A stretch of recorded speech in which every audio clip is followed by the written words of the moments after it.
so much. Mami Ma, eto na. First question to you.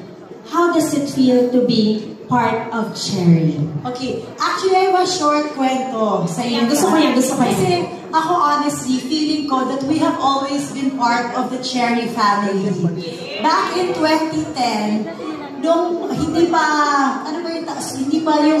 hindi pa touchscreen ang mga telepono, nung 2010 po, si Robin gumawa ng commercial with Cherry Mobile. Yung na yon, yung parang shockproof, yung pwede mong ibato, yung hindi siya masisira kahit ibato, ganyan. So may commercial si Robin, tapos nandun po ako dun sa commercial na yon. So I've always felt that I was always part of the Cherry family. And it's just so nice to see them evolve to what they are today, making our lives more comfortable and more convenient with all their new products. So